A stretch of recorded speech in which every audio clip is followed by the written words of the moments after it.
वाहेगुरु जी का खालसा वाहेगुरु जी की फतेह। Welcome back to your YouTube channel Kamneer Academy. My name is Simranjot Singh and I am teaching you maths. Today we are going to continue our series for class 9. In the previous video we have completed the chapter constructions, and in this video we are going to start the new chapter for class 9th again, and that is the probability. So let's start with today's introduction with the chapter. Introduction के साथ साथ कुछ examples भी करेंगे, ठीक है। तो इसमें क्या है कि व्हाट इज प्रोबेबिलिटी। सबसे पहले प्रोबेबिलिटी को समझना चाहिए। What is the meaning of this? The possibility of happening an event. The probability is basically related to possibility of happening an event. Suppose probability मतलब किसी काम के होने के कितने चांसेस हैं, यहाँ ये कह लो, है ना। तो प्रोबेबिलिटी बेसिकली मैथमेटिकल वे में क्या हो सकता है कि अगर हम बात करें, टॉस किया आपने कोई कॉइन, जो क्रिकेटर्स होते हैं टॉस करते हैं कॉइन, या तो हेड आता है या फिर आता है टेल। दोनों में से कोई एक ही जीत सकता है, एक हेड मांगेगा एक टेल मांगेगा, जिसका आएगा वो जीतेगा। तो जीतने की प्रोबेबिलिटी, जीतने के चांसेस दोनों के कितने कितने हैं? दोनों के चांसेस हाफ हाफ हैं। ये तो हम इजीली बोल देंगे। ये कैसे आया, हाफ कैसे आया? देखो, या तो हेड आएगा या फिर tail. Total number of events कितने हुए? 2 possible events. Total number of outcomes कितनी हो सकती है? जहाँ हेड आएगा या टेल आएगा, तो that will B 2 outcomes possible हैं, ठीक है। दोनों में से अगर हम बात करें प्रोबेबिलिटी ऑफ गेटिंग, प्रोबेबिलिटी का वैसे मैं फॉर्मूला भी बताता हूँ पहले। Probability of happening any event, या एम्पेरिकल फॉर्मूला होता है ये इसका। वैसे ई स्टैंड्स फॉर एम्पेरिकल। मैं बोलता हूँ probability of happening an event, किसी भी इवेंट के होने के चांसेस कितने हैं, दैट इज इक्वल टू, कैसे निकालेंगे? फेवरेबल आउटकम्स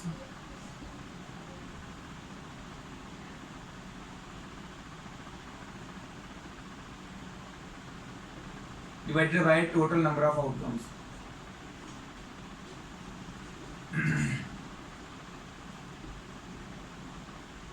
फेवरेबल आउटकम्स मतलब जो चीज का हम प्रोबेबिलिटी निकालना चाहते हैं उसके फेवर में कितनी आउटकम्स हैं। जैसे कि मैं यहाँ पे निकालना चाहता हूँ probability of getting N head, तो इस हेड के फेवर में कितनी, मतलब कि हेड कितनी बार आ रहा है? Only 1 time. तो probability of getting head is 1, और टोटल नंबर ऑफ आउटकम्स कितनी पॉसिबल है? That is 2। So from here we can clearly see that 1/2, half of probability उनकी कैसी आई, कैसे आ रही है उनकी प्रोबेबिलिटी, ठीक है। ये तो बात होगी कॉइन की, ओके। अगर ये एक कॉइन की बात हो रही है, ओनली 1 कॉइन टॉस। अगर 2 कॉइन्स हों, देन अगर 2 कॉइन्स इकट्ठे टॉस किए जा रहे हैं, देन जहाँ तो दोनों पे हेड आएगा, जहाँ फिर दोनों पे टेल आ जाएगा, या फिर पहले वाले पे हेड दूसरे वाले पे टेल, या फिर पहले वाले पे टेल दूसरे वाले पे हेड, ऐसा होगा ना। तो यही 4 पॉसिबल केसेस हैं। एक केस ये हो गया, दूसरा ये हो गया, तीसरा ये हो गया, चौथा ये। तो total number of cases are what? 4 ना। अब देखिए इनमें से प्रोबेबिलिटी कैसे पूछी जा सकती है। Probability of getting at least 1 head, या फिर probability of getting a head, एक हेड आने की प्रोबेबिलिटी क्या है? एक हेड मिनिमम किस में आ रहा है? इसमें तो एक हेड, अगर 2 भी आ रहे हैं तो एक आ रहा है, एक पूछ रहे हैं वो, दैट इज हम इसको भी काउंट करेंगे। इसमें आ रहा है, इसमें आ रहा है, इसमें आ रहा है, तीनों में आ रहा है। तो probability of getting a head on any one of the coins अगर वो बोलें, तो देन हमारी प्रोबेबिलिटी क्या होगी? 3 by total number of outcomes क्या है? 4, फॉर्मूला लिखने के बाद। तो ये था 2 के लिए। ऐसे ही हमारे पास 3 कॉइन्स वाला भी होता है, ठीक है।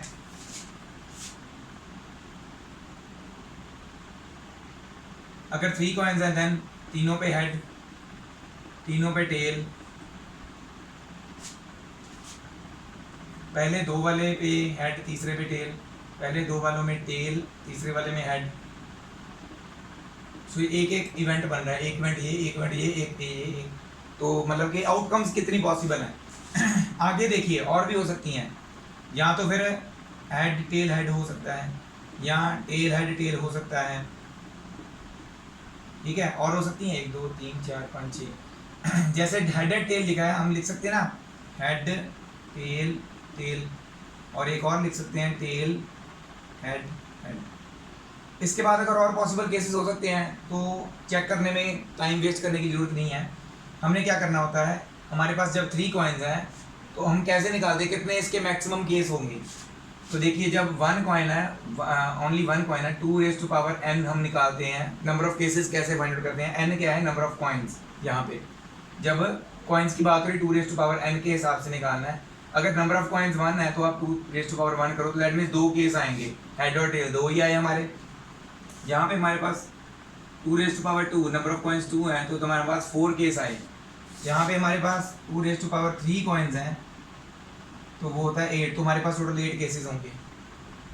ऐसे इनके रिलेटेड कैसे कैसे क्वेश्चंस पूछे जाते हैं वो हम आगे एग्जांपल्स में डिस्कस करेंगे, या और हमारे पास आगे भी आएगा।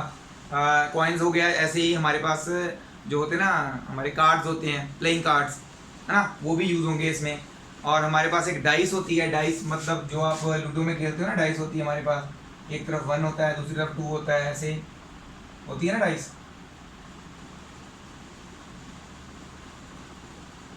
ठीक है, तो ये एक डाइस वाला भी आएगा। डाइस वाले में भी क्या होता है, अगर एक डाइस है, अगर 1 डाइस है हमारे पास, वन डाई होता है, सॉरी 1 डाई है, देन उसमें टोटल नंबर ऑफ क्या पॉसिबल केसेस होते हैं? 6 केसेस पॉसिबल होते हैं, 1 2 3 4 5 6। एक बार जब फेंकेंगे तो इनमें से कोई एक नंबर आएगा। अगर वो पूछते हैं probability of getting an even number कितनी बार आ रहा है? 2 4 एंड 6। सो 3 इवन नंबर्स हैं हमारे पास। Favourable outcome towards even number is 3 और total number of outcomes are 6। तो probability of getting an even number is 1/2। ऐसे निकालेंगे इसको। ठीक है, तो ये तो हो गया प्रोबेबिलिटी। अगर पॉसिबल केसेस हैं तो कैसे निकालनी है। अगर केस पॉसिबल ही नहीं है, 2 तरह के केसेस और होते हैं हमारे पास। सॉरी, ये अगर नोट डाउन करना है तो कर लीजिए, मैंने थोड़ा सा रफ किया 3 कॉइन्स वाला। फिलहाल ये नोट डाउन कर लीजिए, हम फिर आगे करते हैं। अगर पॉसिबल केस 0 प्रोबेबिलिटी भी हो सकती है क्या, 1 भी हो सकती है क्या, वो भी हम चेक करेंगे। पहले इसको नोट डाउन कर लीजिए। तो इससे पहले मैं बात कर रहा था कि अगर प्रोबेबिलिटी ऑफ एनी इवेंट 0 है या 1 है तो क्या होता है। वैसे वो एकदम वो जो टॉपिक की बात कर रहा हूँ मैं, वो 10th में आता है, तो मैं थोड़ा सा कंफ्यूज हो जाता है। तो क्योंकि ना मैं 9th और 10th दोनों को पढ़ाता हूँ तो मिक्स आउट होता है कई बार। तो मैं बता देता हूँ फिर भी आपको। प्रोबेबिलिटी ऑफ एनी इवेंट 0 अगर आती है, या प्रोबेबिलिटी ऑफ एनी इवेंट अगर आती है 1 तो इसको बोलते हैं इम्पॉसिबल इवेंट, और इसको बोलते हैं श्योर इवेंट। तो ऐसी प्रोबेबिलिटीज कब पॉसिबल हो सकती हैं? इम्पॉसिबल इवेंट सपोज करो अगर हमारे पास एक डाइस है, उस पर 1 तो 1 से लेकर 6 तक नंबर्स पॉसिबल हैं। अगर पूछ रहा है कोई what is the probability of getting 7, तो 7 तो आएगा ही नहीं कभी डाइस पे, तो 7 आ ही नहीं सकता, वो पॉसिबल केस है ही नहीं इस प्रोबेबिलिटी का। तो 0/6 in that case the probability will be 0, that means impossible event, कभी आ ही नहीं सकता। वो डाइस हम फेंकेंगे कभी 7 आ ही नहीं सकता। इसी तरह से श्योर इवेंट क्या होता है? अगर हमारे पास सपोज करो एक बैग है जिसमें सारी ब्लैक बॉल्स हैं, 100 की 100 ब्लैक बॉल्स हैं। अगर वो बोलते हैं बिना देखे उसमें से अगर हमने निकालना है, कुछ बॉल निकालनी है, तो कौन सी बॉल निकलेगी? ऑब्वियसली 100 ही ब्लैक बॉल्स हैं। ठीक है, probability of getting a black ball will be, क्योंकि इसमें 100 की 100 ब्लैक बॉल्स हैं, तो number of events that is favourable to this 100, क्योंकि 100 ब्लैक बॉल्स हैं, और टोटल नंबर ऑफ बॉल्स भी 100 है। इनको कट आउट किया तो 1 आ गया। तो इसका मतलब ये श्योर इवेंट है, ये होएगा ही होएगा। ऐसा नहीं हो सकता कि अगर हम निकालें कि कोई और कलर की बॉल तो नहीं निकल सकती ना, तो इस केस में होता है श्योर इवेंट। ठीक है, वैसे ये है हमारा 10th का टॉपिक, तो उसके लिए भी थोड़ा छोड़ देते हैं 10th वालों के लिए भी। तो आपका जो है सिंपल बेसिक प्रोबेबिलिटी की बात हो रही है इसमें, तो वो बेसिक प्रोबेबिलिटी जो है that always lie between, probability जो है ना किसी भी इवेंट की हमेशा 0 से लेके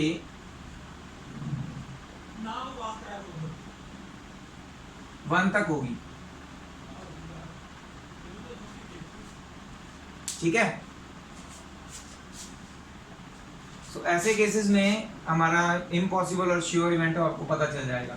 वैसे तो ये आता नहीं है 9th क्लास के बच्चों को, तो हम ये क्वेश्चन कंटिन्यू करते हैं। एग्जाम्पल 1 है, coin is tossed 1000 times with the following frequencies. एक कॉइन को टॉस करते रहे 1000 टाइम, 455 टाइम्स आया हेड और टेल आया 545 टाइम्स। तो दोनों की प्रोबेबिलिटी निकालने को बोली उन्होंने, what is the probability of each event. ठीक है, तो कैसे निकालेंगे? सबसे पहले सॉल्यूशन में लिखेंगे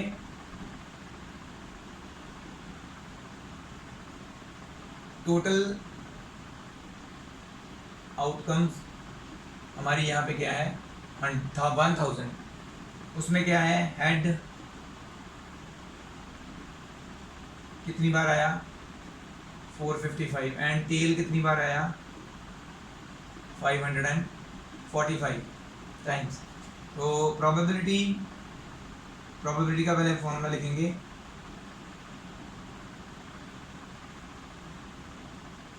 we know that probability of any event is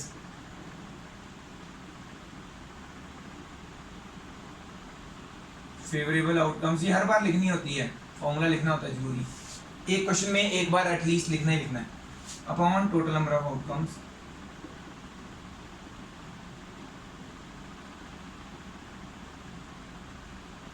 ठीक है। सो देयरफॉर प्रोबेबिलिटी इवेंट की जगह पे आ जाएगा हेड, है ना, हेड पूछा गया हमें, फेवरेबल कितने, हेड के कितने केसेस हैं 455 और टोटल नंबर ऑफ केसेस कितने हैं 1000। इनकी कटिंग वगैरह कर दो कितनी आती है कटिंग करके, या फिर नहीं करनी कटिंग तो ऐसे देखो सीधा आंसर लिख सकते हैं। वैसे तो ये भी आंसर करेक्ट है, कटिंग करनी है कर दो, नहीं करनी है तो इसका आंसर क्या है 0.455। और ये ध्यान में रखना है दैट प्रोबेबिलिटी हमेशा 0 एंड 1 के अंदर अंदर रहेगी, बीच इनके 0 से पहले वाला नंबर नहीं आएगा, माइनस में नहीं आएगा, और 1 के बाद वाला 1 पॉइंट समथिंग भी नहीं आएगा, 0 पॉइंट समथिंग आएगा हमेशा। तो ये आ गई हमारी प्रोबेबिलिटी ऑफ गेटिंग हेड। अभी ऐसे ही similarly probability of getting tail that will be 545 divided by 1000, तो सीधा सीधा 0.545 that will be your answer. कोई इसके यूनिट्स नहीं होते प्रोबेबिलिटी के, ऐसे ही बस निकालते हैं इसको, ठीक है। तो ये था हमारा फर्स्ट एग्जांपल। इसी तरह से बाकी की एग्जांपल्स करनी है हमने, ठीक है। मैं क्वेश्चंस लिखता रहूँगा कुछ, उसमें आपने खुद ये सॉल्व करने की कोशिश करनी है।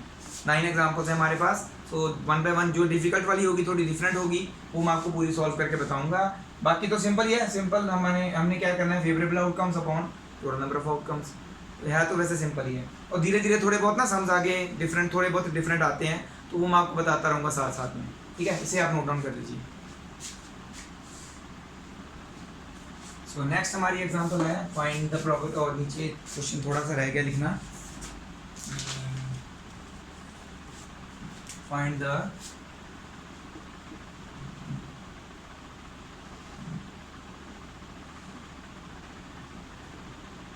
probability of occurrence of each event। Okay, तो इसमें क्या है कि 2 कॉइन्स साइमल्टेनियसली टॉस कर रहे हैं, ठीक है। ऐसे जब दोनों इकट्ठे टॉस किए 1 टाइम, दूसरी बार किए 2 टाइम्स, तीसरी बार किए 3 टाइम हो गया, ऐसे ही 500 बार ऐसे इकट्ठे टॉस किए, और इकट्ठे टॉस करने के बाद उसकी जो नोट करते रहे, जो पहली बार टॉस किया सपोज करो दोनों कॉइन्स पे हेड आए तो उसको 1 टाइम गिन लिया। दूसरी बार हमने टॉस किया, एक दोनों में से किसी एक कॉइन पे हेड आया तो उन्होंने उसमें काउंट डाउन कर लिया। तो तीसरी बार टॉस किया, दोनों कॉइन्स पे टेल आया, मतलब हेड आया ही नहीं, तो दैट मीन्स उन्होंने फिर तीसरे केस में काउंट कर लिया। तो यही एक तरह से देखा जाए तो टोटल नंबर ऑफ आउटकम्स हैं 500, और ये हैं अकॉर्डिंग टू हेड्स ओनली, ठीक है। इसमें क्वेश्चन क्या चेंज करके पूछ सकते हैं, या इसमें तो वैसे सिंपल है, अभी हमने तीनों के प्रोबेबिलिटी निकालनी, वो तो सिंपल निकल आएगी, ठीक है। पहले वही निकाल लेते हैं, फिर मैं आपको बताता हूँ चेंज करके क्या पूछ सकते हैं, ठीक है।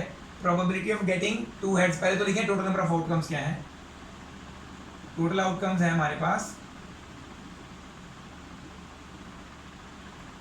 500, और 2 हेड्स 1 एंड नो हेड वाली आउटकम्स भी लिख लेंगे, क्योंकि वो तो क्वेश्चन है ना, आंसर में भी लिख लेंगे एक बार, ओके। सो हमारे पास क्या आएगा, probability of happening an event वाला फॉर्मूला हम लिख के जो हमारा है, ठीक है, वो आपने लिख लेना है, favourable outcomes upon total outcomes. तो हम निकालेंगे first probability of getting 2 heads,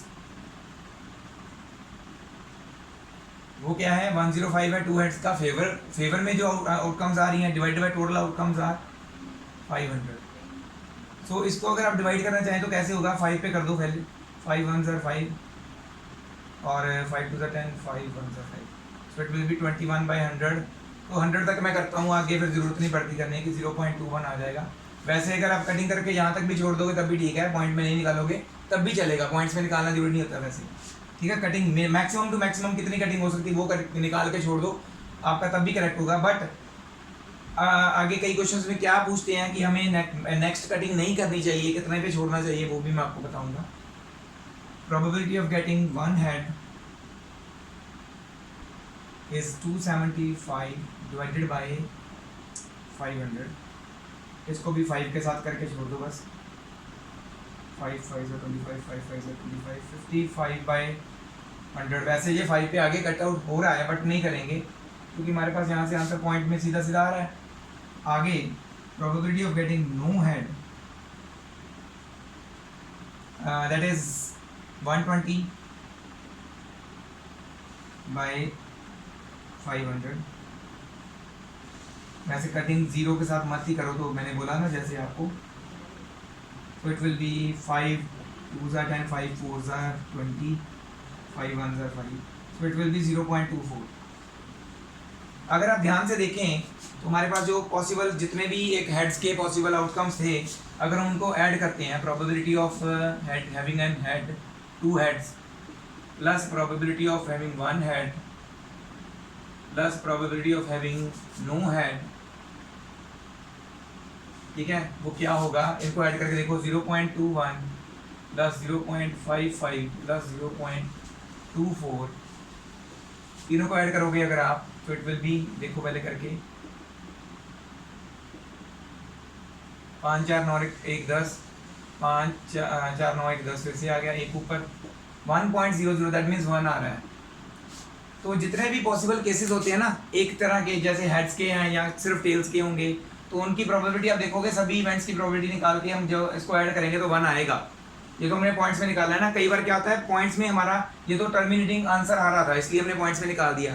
कई बार डेसिमल पॉइंट्स में नहीं निकालने की जरूरत पड़ती अगर, क्योंकि वो कटिंग प्रॉपर नहीं हो रही होती, ठीक है, मतलब एक प्रॉपर आंसर नहीं आएगा हमारे पास, टर्मिनेटिंग डेसिमल पॉइंट नहीं आएगा, तो उसको हमने यहाँ तक छोड़ देना, ये 3 जो है ना, ओ सॉरी ये 2 और 24/100 वाला वहाँ तक छोड़ देना। फिर उनको ऐड करके देखेंगे 100/100 आएगा, कट जाएगा, 1 आ जाएगा, ठीक है। तो क्या है कि देखना है कि सम ऑफ ऑल द प्रोबेबिलिटीज, किसी क्वेश्चन में पूछते हैं कि क्या वो इक्वल टू 1 है कि नहीं है, तो आपने क्या है फिर पॉइंट्स में निकालने की जरूरत नहीं है, जस्ट जहाँ तक कटिंग होती है वैसे एक प्रॉपर जिसके बेसिस डिनोमिनेटर सेम हो ना वहाँ तक कटिंग करो। जितने भी आपके पास केसेस होंगे ना जहाँ पे पूछा होगा उनका सम करके देखना है, तो उतने तक करनी है कटिंग जिनके बेसिस सेम रहें, वहाँ तक करनी है, ताकि आपको बाद में उसको सॉल्व करना, ऐड करके नीचे एलसीएम लेना जरूरत ना पड़े, क्योंकि आपके बेसिस पहले सेम होंगे, आपने जस्ट ऊपर वालों को ऐड करना है और डिवाइड करना है, 1 आ जाएगा। तो ऐसे केसेस में क्या होता है कि आपके पास प्रोबेबिलिटी 1 निकालनी पड़ती है, जहाँ पे तो पूछी नहीं गई बट चेक करके अगर देखें तो 1 आती है। इसके अलावा मैंने बताया था इसमें और क्या चेंज क्या पूछ सकते हैं, अगर आपको यहाँ पे देखें प्रोबेबिलिटी ऑफ गेटिंग 2 टेल्स भी पूछ सकते हैं इसी क्वेश्चन में, पर आप सोचेंगे कि यहाँ पे तो टेल्स की वैल्यू दी नहीं हुई, तो वो आपने खुद अपना दिमाग लगाना है। जहाँ पे 2 कॉइन्स इकट्ठे टॉस कर रहे हैं, दोनों हेड्स आ रहे हैं, दोनों कॉइन्स पे हेड आ रहे हैं, तो दैट मीन्स वहाँ पे टेल नहीं आ रहा, तो वो नो टेल वाला केस भी तो हुआ ना, नो टेल वाले भी तो उतने केस होंगे जितने 2 हेड्स वाले केस हैं। इसी तरह से 1 हेड मतलब किसी, जब हमने टॉस किया दोनों में से किसी एक कॉइन पे हेड आ रहा है, दैट मीन्स उसी टाइम पे एक दोनों में से किसी एक हेड पे कॉइन पे टेल भी तो आ रहा होगा ना। तो जितने 1 हेड वाले केसेस हैं उतने ही 1 टेल वाले केसेस भी होंगे।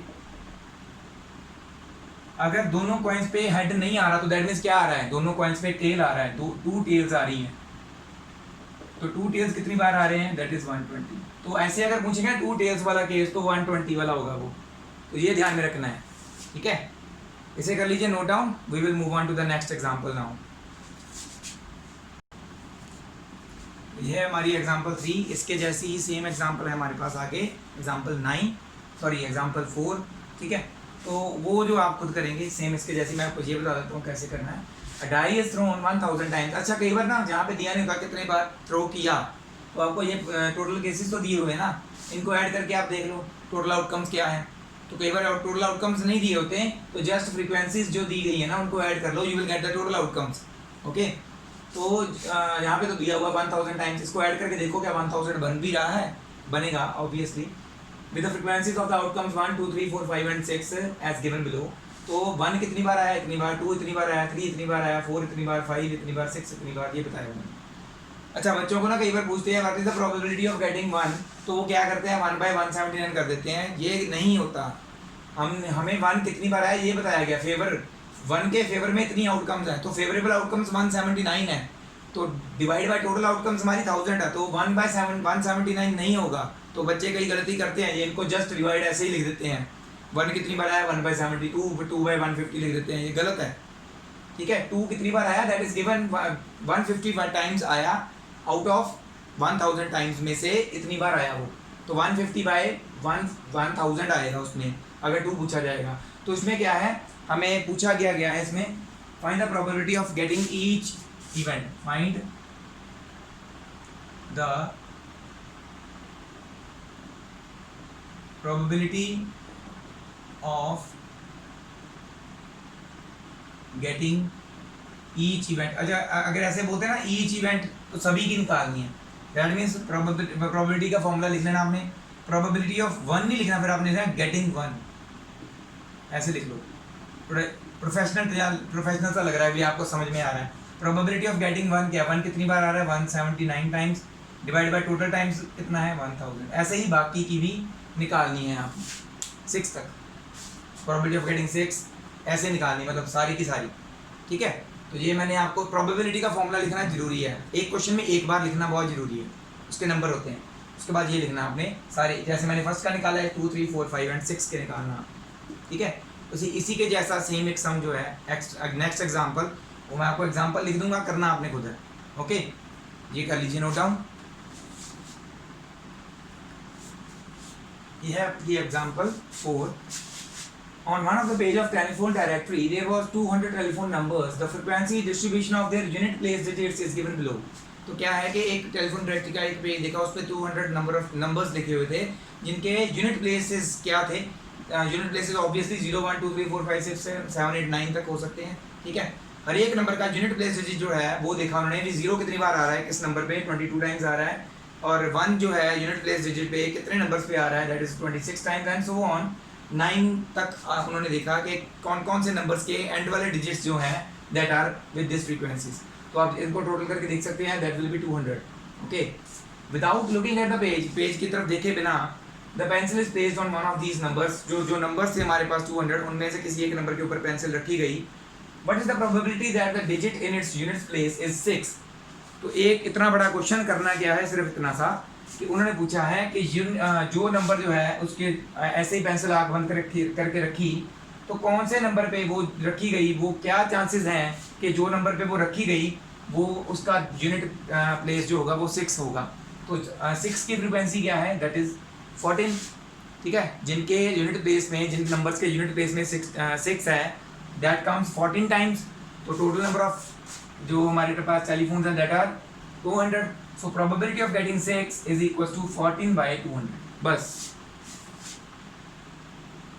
इतना ही पूछा उन्होंने, बाकी अगर सारा पूछा होता तो आपने क्या करना था, 0/22 नहीं, 22/200। 0 कितनी बार आ रहा है 22 टाइम्स बाय 200, सो 22/200, 26/200, 22/200, 22/200 सभी की निकालनी थी ऐसे। और एंड में अगर वो पूछा होता कि सभी प्रोबेबिलिटीज़ की चेक करो कि ऐड करने पे 1 आ रहा है कि नहीं आ रहा, तो आपने जस्ट क्या करना था, किसी भी नंबर की कटिंग नहीं करनी है, 200 नीचे रहने देना है, जैसा आपका आंसर आया वैसे लिखते रहना है।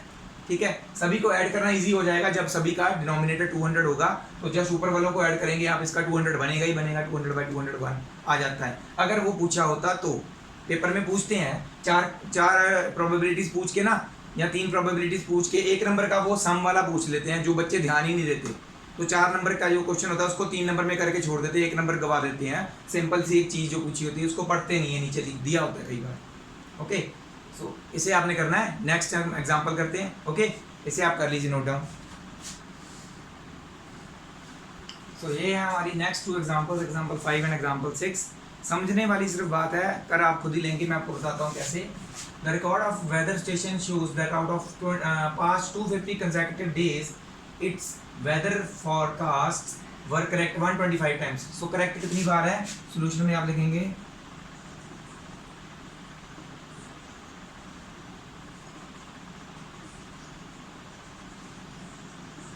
Correct weather forecast 125 times.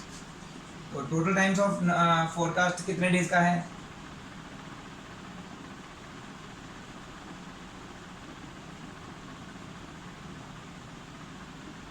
250 days का फोरकास्ट देख रहे हैं हम। तो करेक्ट अगर 125 टाइम्स है तो दैट मीन्स उनमें से इनकरेक्ट कितना होगा, देयरफॉर इनकरेक्ट, क्योंकि हमें इनकरेक्ट में बताया नहीं हुआ तो हमने यहाँ पे पूछा गया है, पर वॉज बाकी लाइन सेम, वॉज करेक्ट के बाद वॉज नॉट करेक्ट पूछा हुआ है। इनकरेक्ट वेदर फोरकास्ट कैसे निकालेंगे, टोटल डेज में से करेक्ट वाले निकाल देंगे तो कितना आ जाएगा हमारा, दैट विल बी 125 अगेन, 125 ही है ना, चेक कर लो एक बार।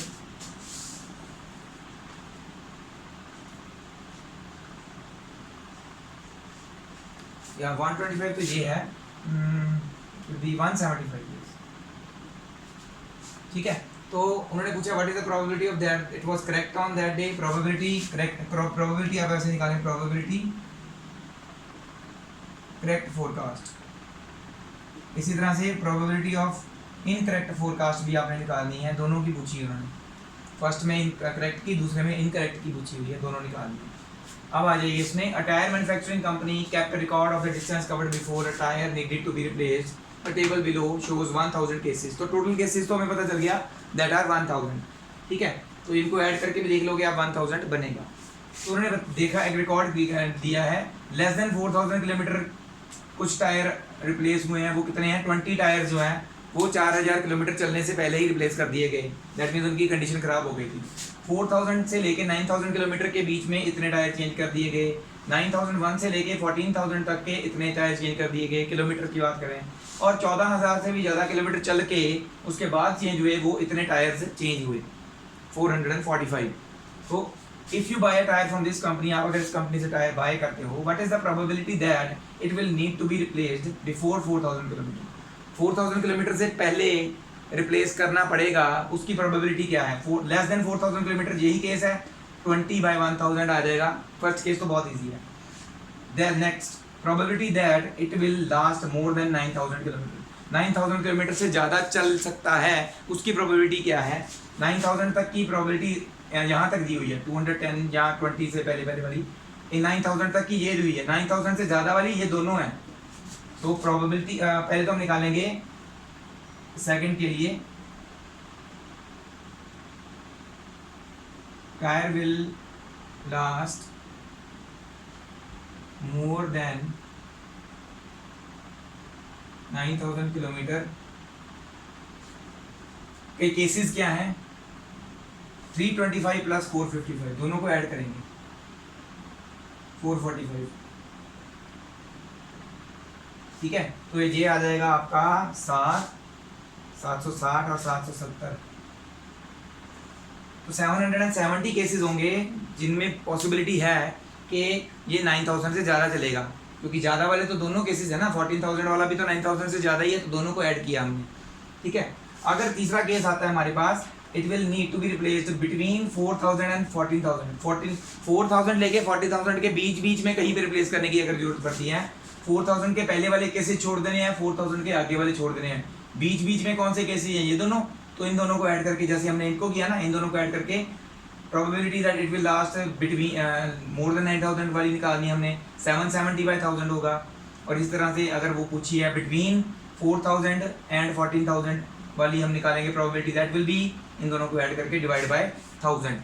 फिर भी अगर नहीं पता चल रहा होगा आप मुझे पूछ लीजिएगा, आई विल टेल यू, मेरा नंबर दिया हुआ है, उस पर आप मैसेज कर दीजिएगा, ठीक है। अदरवाइज आप कमेंट सेक्शन में भी पूछेंगे तो आप अपना नंबर वहाँ पे मेंशन कर दीजिए, मैं वहाँ पे आपको फ़ोन करके बता दूंगा, ओके। इसे आप नोट डाउन कर लीजिए। नेक्स्ट एग्जांपल करते हैं। तो ये है हमारे एग्जांपल 7 और एग्जांपल 8। तो ये एग्जांपल 7 तो छोटी सी है, ये मैं आपको बताऊंगा, जैसे आपने वो कर लेनी है। ये वाला आपके लिए मैं सॉल्व कर देता हूँ, ठीक है, क्योंकि ऐसा एक क्वेश्चन हमारे पास एक्सरसाइज में भी है। The percentage marks about obtained by a student in the monthly unit test are given below। तो मंथली यूनिट टेस्ट जब 5 टेस्ट हुए थे उसके, उनमें 69%, 71%, 73%, 68%, 74% मार्क्स उसमें ऑब्टेन किए। Find the probability that the student gets more than 70% marks in a unit test. जो next test होगा, क्या प्रोबेबिलिटी है कि वो 70% से ज़्यादा मार्क्स एक्वायर करेगा। तो 70% से ज़्यादा मार्क्स कितनी बार आ रहे हैं, 1 2 3 बार आ रहे हैं। यहाँ पे ध्यान देना है कि हमने इन मार्क्स को नहीं ऐड करना, हमने ये देखना है टोटल नंबर ऑफ इवेंट्स क्या है। 1 2 3 4 5 इवेंट्स हैं, 5 इवेंट्स में से 3 इवेंट्स ऐसे हैं जिसमें वो 70% से ज़्यादा स्कोर कर रहा है। सो दैट प्रोबेबिलिटी में क्या लिखेंगे हम, total number of test 5 test हैं एंड फॉर प्रोबेबिलिटी हमने 70% से ज़्यादा मार्क्स को लेकर निकालनी है। Number of times he gets more than 70% marks, that is 1 2 3 बार, 3 टाइम्स। ठीक है, हमने इनको ऐड नहीं करना, जस्ट 3 टाइम्स लिखना, 3 times. Probability that he will get more than 70% marks, that will B 3/5, तो वो आपने खुद निकालना है। ओके, तो ये मैं अभी करने वाला हूँ रब, और ये सारा जो है इधर सॉल्व करूँगा 1 by 1। ओके,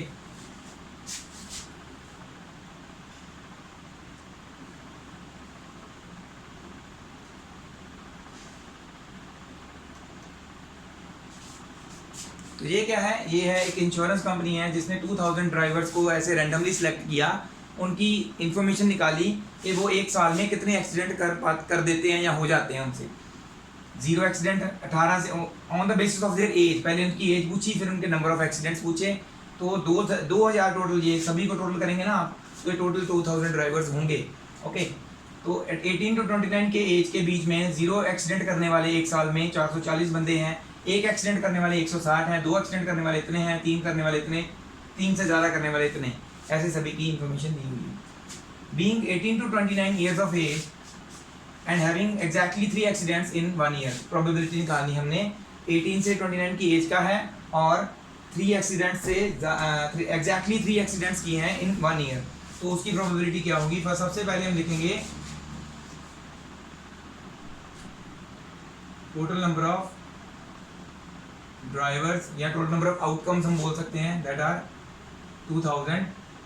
तो फॉर द फर्स्ट केस पहले लिखें, वही नो द प्रोबेबिलिटी का फॉर्मूला लिख लो फर्स्ट केस स्टार्ट करने से पहले ही। Favourable outcomes divided by total outcomes. तो फर्स्ट के लिए हम पहले लिखेंगे ये कितने बंदे हैं, पहले वो काउंट करेंगे।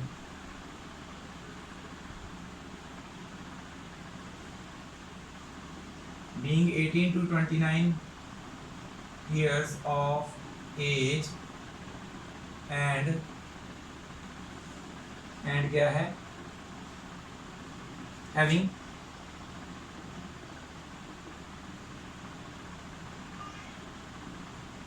exactly 3 accidents. तो प्रोबेबिलिटी में इतनी लंबी लाइन तो नहीं लिखोगे ना, तो इसको हम केस E1 लिख लेते हैं, इवेंट फर्स्ट, दैट इज कितने केसेस हैं जितने में 3 एक्सीडेंट्स और इतनी एज वाले हैं, इतनी एज वाले और 3 एक्सीडेंट वाले ओनली 61% है, तो वहाँ पे आ जाएगा 61। So probability of getting E1 is equal to 61 by 2000 थे ना ड्राइवर्स, तो ये आ गया फर्स्ट का आंसर। इसी तरह से हम सेकंड का निकालेंगे। Being 30 to 50 years of age and having 1 or more accidents in a year, तो यही लाइन लिखेंगे, being 30 to 50 years of age and having more than क्या है, 1 or more accidents, 1 or more accidents in a year, तो उसकी probability हम event लिखेंगे E2, एक या एक से ज़्यादा, 1 और मोर, क्या लिखा है 1 और मोर, ये लिखा ना। तो 30 to 50 एज वाले ये हैं, 0 वाले को छोड़ के 1 और 1 से ज़्यादा वाले सारे केसेस हो गए ना, 125 60 22 एंड 18, 1 से ज़्यादा, 1 या 1 से ज़्यादा सारे केसेस हो गए इस एज के बीच में। तो हम क्या करेंगे, 125 प्लस 60 प्लस 22 प्लस 18, तो सभी को ऐड करेंगे, इट विल बी कितना हो जाएगा, 125 plus 60 185 plus 20 that will B 205 207 है क्या, नहीं, हाँ 207 प्लस 10 217 प्लस 8 225। तो एक बार आप खुद भी चेक कर लीजिएगा कि मैंने सही लिखा है क्या। होपफुली आपने चेक कर लिया होगा, 225 ठीक है, नीचे आ जाएगा 2000 आंसर, मतलब प्रोबेबिलिटी ऑफ, ये लिखना भूल गया मैं। तो पहले हमने टोटल करके यहाँ पे लिख देना है 225, फिर बाद में प्रोबेबिलिटी ऑफ E2 इज 225। ऐसे ही आपने तीसरा नो एक्सीडेंट वाला एक्सीडेंट किया ही नहीं है। तो कितने हैं नो एक्सीडेंट वाले, जीरो वाले, ये सारे। एज ग्रुप की बात नहीं की गई तो सारे एज ग्रुप वालों को ऐड कर देंगे, इन तीनों को ऐड कर देना है, डिवाइडेड बाय 2000। तो थर्ड केस आप खुद करेंगे। तो नेक्स्ट हमारी 2 ही एग्जांपल्स बची हैं, 2 साथ साथ में कर देते हैं, इसके बाद वीडियो खत्म। ओके, तो इसके बाद एग्जाम जो हमारा एक्सरसाइज होगी ना वो नेक्स्ट वीडियो में हम करेंगे, ठीक है। तो ये हमारी एग्जांपल 9 और 10 दोनों ही हम सॉल्व करेंगे, बट मैं जस्ट उसके आंसर्स कैसे आ रहे हैं वो लिखने वाला हूँ। बाकी की जो वर्डिंग होती है ना जो हमने लिखनी है, मैंने आपको पहले बताया जैसे कैसे वर्डिंग लिखनी होती है, तो वो आपने खुद लिखनी है, फॉर्मूला भी खुद लिखना है। मैं जस्ट बात करने वाला हूँ उसकी आंसर्स की कैसे आ रहे हैं। तो ये हमारे पास एक टेबल दिया हुआ है, consider the following frequency distribution table for the weights of 38 students in a class. एक क्लास के 38 स्टूडेंट्स हैं जिनका जो वेट है उन्होंने नोट डाउन किया in this table according to this, ठीक है।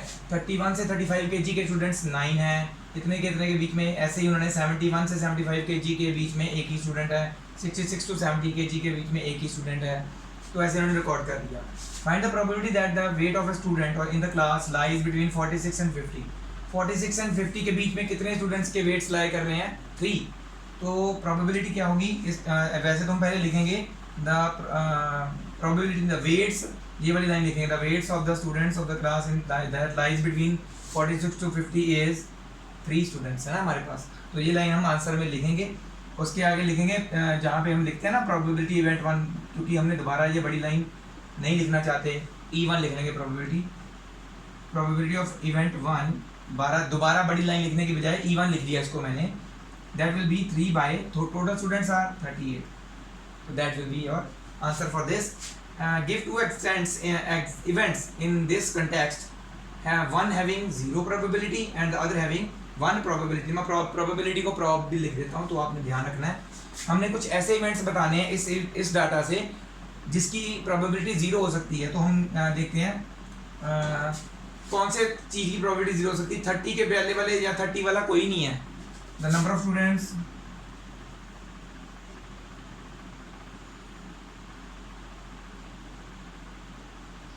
विद वेट 30 kg वेट वाले कितने हैं, 0, कोई बच्चा नहीं है 30 kg वेट वाला।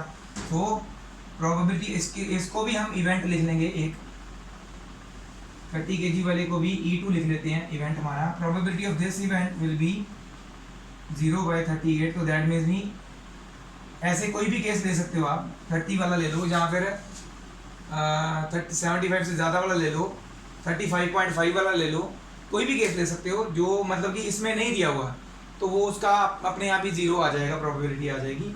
इसी तरह से 1 प्रोबेबिलिटी कभी आएगी जब इन सभी केसेस को इंक्लूड कर दिया जाएगा। जैसे कि मोर देन 30 वाला केस जो होगा सभी इसके बीच में इंक्लूडेड होंगे मोर देन 30 वाले में, या लेस देन 75 वाले में भी सारे केसेस ऐड हो जाएंगे 38 के 38।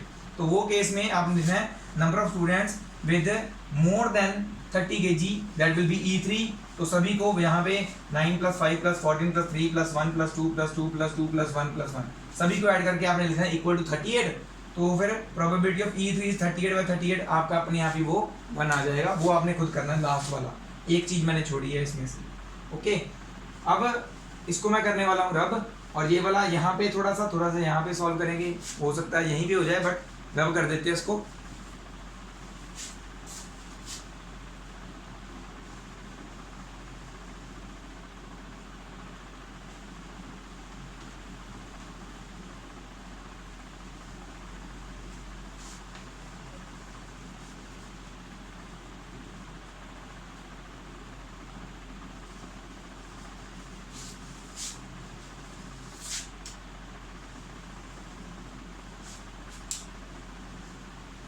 तो ये है हमारा question. 50 seeds were selected at random from each of the 5 bags. तो हमारे पास 5 बैग्स थे, उनमें से 50 पांचों बैग्स में से 50 सीड्स हमने निकाले फॉर जर्मिनेशन। उनको अंडर कंडीशन स्टैंडर्डाइज्ड कंडीशन में, जर्मिनेशन मतलब उगाने के लिए रखा गया 50 सीड्स को। मतलब कि एक हमने मार्क कर लिया एरिया, उसमें 50 सीड्स बो दिए, तो उनकी जर्मिनेशन देखेंगे इसमें। इसी तरह दूसरा एरिया, तीसरा, चौथा, पांचवा, उन सभी को ऐसे बो दिया वहाँ पे, ठीक है। देखते हैं 20 दिन बाद उन्होंने उनकी सीड्स की जर्मिनेशन, कितने सीड्स जर्मिनेट हुए वो काउंट किया। एक एरिया में कितने हुए, फर्स्ट बैग के एक एरिया में किए थे ना सीड्स बोए थे, तो 40 सीड्स जो है जर्मिनेट करने शुरू हो गए। सेकंड बैग के 48 हुए, थर्ड बैग के 42, फोर्थ बैग के 39 एंड लास्ट फिफ्थ बैग के 41 सीड्स जर्मिनेट हो पाए। ठीक है, what is the probability that more than 40 seeds in a bag will germinate? तो हम क्या लिखेंगे फर्स्ट के लिए,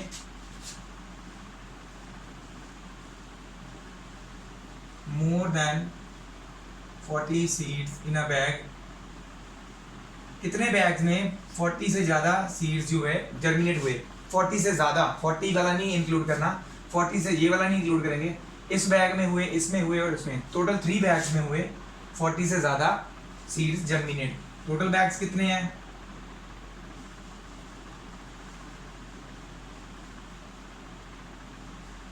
5। प्रोबेबिलिटी इसको इवन लिख लेंगे, फर्स्ट इवेंट है 3/5। इसी तरह से सेकंड केस 49 सीड्स इन अ बैग, 49 सीड्स किन कौन से बैग्स में जर्मिनेट हुए? किसी भी बैग में नहीं हुए। ये वो वाला केस होगा जो मैंने पहले बताया था, 0 वाला। 49 सीड्स इन अ बैग, कितने बैग्स में 49 सीड्स जर्मिनेट हुए? किसी में भी नहीं हुए, 0। तो इसको इवेंट 2 लिख लेंगे, E2। So probability of having E2 event is 0/5, that is 0 answer. इसी तरह से थर्ड का आंसर क्या होगा? मोर देन 35 सीड्स इन अ बैग, 35 से ज़्यादा, सभी 35 से ज़्यादा है।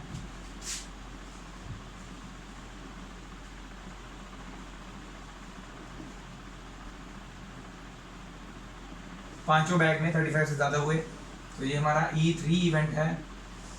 तो probability of having third event is 5/5, that is 1। तो ये श्योर केस हो गया, ये इम्पॉसिबल केस हो गया। तो मैंने जो बताए थे आपको स्टार्टिंग में वो हो गए। तो ये था हमारा आज का वीडियो, यहाँ पे ख़त्म करते हैं हम इसको। एग्जाम्पल 10th, इसके बाद होगी हमारी नेक्स्ट वीडियो, उसमें हम पूरी की पूरी एक्सरसाइज सॉल्व करेंगे। आई थिंक उसमें है 15 क्वेश्चन हैं, तो होपफुली कोशिश करेंगे सारे के सारे क्वेश्चन उसमें हो जाएँ, क्योंकि कुछ क्वेश्चन सिंपल भी हैं, आपने खुद कर भी लेने हैं, इसलिए मैं वो क्वेश्चन जस्ट लेके छोड़ने वाला हूँ, तो आप वो कर ही लेंगे। जो डिफिकल्ट वाले होंगे ना वो हम करेंगे। ओके, तो इसे आप कर लीजिए नोट डाउन। और आज की हमारी वीडियो हम यहीं पे ख़त्म करते हैं, और ऐसे ही मुझे सपोर्ट करते रहिए, शेयर करते रहिए मेरी वीडियोस। जिनको मेरी वीडियोस अच्छी लग रही हैं वो अपने फ्रेंड्स के साथ, अपने फैमिली रिलेटिव्स के साथ प्लीज़ ज़रूर शेयर कीजिए, और कमेंट सेक्शन में अपना कमेंट जरूर छोड़िए अगर आपको मेरी वीडियो अच्छी लग रही है तो। Thank you very much again to all the viewers who are watching my video regularly, and Waheguru ji का खालसा, वाहिगुरु जी की फतेह।